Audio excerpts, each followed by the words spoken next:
प्यारे बच्चों, आज के सेशन में आप सभी का स्वागत है। आज की क्लास में हम जानेंगे 1857 के प्रथम स्वतंत्रता संग्राम का नेतृत्व करने वाले महान नायक बहादुर शाह जफर के संबंध में। बहादुर शाह जफर का जन्म 24 अक्टूबर 1775 ईस्वी में दिल्ली के शाहजहानाबाद में हुआ था।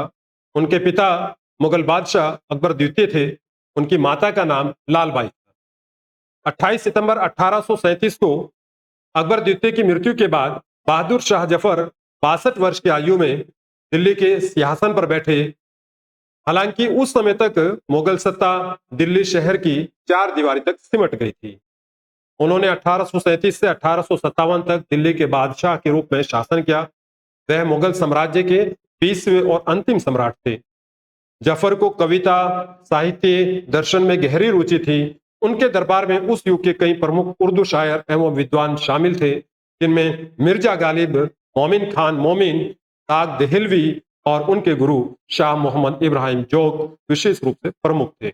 11 मई 1857 को जब मेरठ में भारतीय सैनिकों के द्वारा विद्रोह किया गया और विद्रोह के बाद 12 मई 1857 को जब वो दिल्ली पहुंचे तो भारतीय सिपाहियों ने जफर से नेतृत्व संभालने का आग्रह किया और बहादुर शाह जफर ने अनिच्छा के बावजूद विद्रोहियों को अपना आशीर्वाद दिया और अंग्रेजों के खिलाफ संघर्ष का प्रतीक बन गए।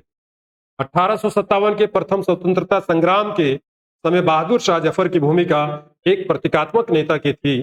जफर ने विद्रोही सेनाओं की व्यवस्था सुधारने की कोशिश में अपने बड़े पुत्र मिर्जा मुगल को प्रधान सेनापति नियुक्त किया। विद्रोहियों द्वारा दिल्ली समेत कई स्थानों पर प्रारंभिक सफलता प्राप्त की गई और जफर को पूरे हिंदुस्तान का सम्राट मानते हुए हिंदू मुस्लिम एकता के प्रतीक के रूप में पेश किया गया। हालांकि जल्द ही अंग्रेजों ने बड़ी सैन्य ताकत के साथ पलटवार किया और सितंबर 1857 तक दिल्ली को घेर लिया। जब अंग्रेजों की जीत सुनिश्चित होने लगी तो बहादुर शाह जफर ने अपने परिवार और सहायकों के साथ में शहर के बाहर स्थित हुमायूं के मकबरे में शरण ली। 20 सितंबर 1857 को हडसन ने इस मकबरे को घेरकर जफर को आत्मसमर्पण करने के लिए मजबूर कर दिया और उन्हें उनके बेटे मिर्जा मुगल और खिजर सुल्तान तथा पोते अबू बकर के साथ में गिरफ्तार किया गया। गिरफ्तारी के दौरान हडसन ने जफर से कहा था कि दमदमे में दम नहीं, खैर मांगो जान की। दमदमे में दम नहीं, खैर मांगो जान की। ए जफर ठंडी हुई तेग हिंदुस्तान की। इस पर जफर, जो एक कुशल शायर थे, उन्होंने कहा, गाजियों में बू रहेगी जब तक ईमान की। गाजियों का मतलब भारतीय सैनिकों में, भारतीय देश प्रेमियों में, यानी गाजियों में बू रहेगी जब तक ईमान की, तक ए लंदन तक चलेगी तेग हिंदुस्तान की। के बाद अगले ही दिन मेजर हडसन ने जफर के दो बेटों मिर्जा मुगल और मिर्जा खिजर सुल्तान तथा उनके पोते मिर्जा अबू बकर को दिल्ली के खूनी दरवाजे के पास गोलियों से छलनी कर दिया और उनकी निर्मम हत्याएं कर दी। अंग्रेजों ने 1857 के विद्रोह में दिल्ली में अपने जुल्म की सभी हदें पार कर दी। जब बहादुर शाह जफर को भूख लगी और उन्होंने खाने की मांग की तो अंग्रेज उनके सामने थाली में परोसकर उनके बेटों के कटे हुए सिर लेकर के आए। इस हृदय विदारक दृश्य को देखकर भी जफर ने दुख एवं क्रोध को संयम से संभालते हुए हिंदुस्तान के बेटे देश के लिए सिर कुर्बान कर अपने बाप के पास इसी अंदाज में आया करते हैं। 1857 का विद्रोह कुचलने के बाद बहादुर शाह जफर को ब्रिटिश सेना ने कैदी के रूप में दिल्ली के लाल किले में नजरबंद कर दिया। 27 जनवरी 1858 से 9 मार्च 1858 तक उनके विरुद्ध लाल किले में एक औपचारिक मुकदमा चलाया गया। ब्रिटिश अदालत ने उन्हें बगावत का मुख्य सूत्रधार मानकर सजा सुनाई। उम्र कैद की सजा देकर भारत से रंगून निर्वासित करने का फैसला किया। 7 अक्टूबर 1858 को बहादुर शाह जफर को उनकी पत्नी जीनत महल और परिवार के कुछ सदस्यों के साथ में दिल्ली से रंगून के लिए रवाना किया गया।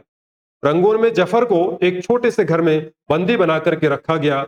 वहां ना तो उन्हें कलम दवात रखने की अनुमति थी, ना बाहरी लोगों को उनसे मिलने दिया जाता था। उनकी अंतिम इच्छा थी कि वह अपने जीवन की अंतिम सांस हिंदुस्तान में लें और वहीं उनको दफन किया जाए, परंतु उनकी इच्छा पूरी नहीं हो सकी। उन्होंने अपनी इच्छा को बहुत ही सुंदर शब्दों में लिपिबद्ध किया, जो उनकी पंक्तियां अमर हो गई और वो पंक्ति इस प्रकार हैं।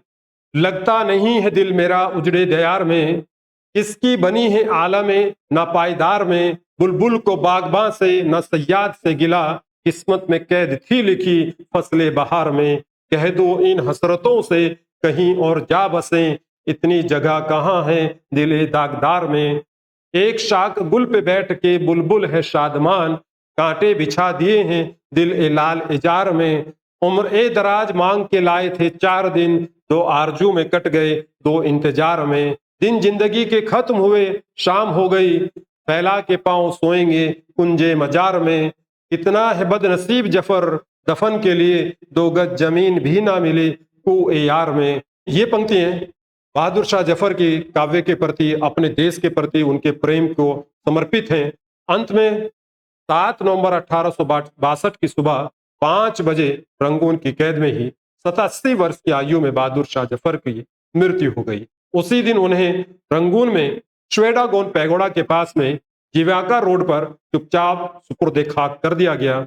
शुरुआत में ब्रिटिश अधिकारियों ने उनकी कब्र को छिपाए रखा। लगभग 132 वर्षों तक उनकी कब्र गुमनाम रही।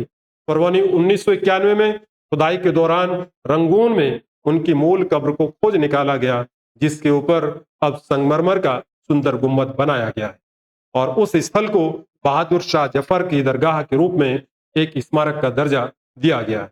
यह है बहादुर शाह जफर के 1857 की स्वतंत्रता आंदोलन में दी गई कुर्बानियों की एक छोटी सी कहानी। अब हम आज के सेशन को यहीं समाप्त करते हैं। मिलते हैं नए टॉपिक के साथ में नेक्स्ट सेशन में। धन्यवाद।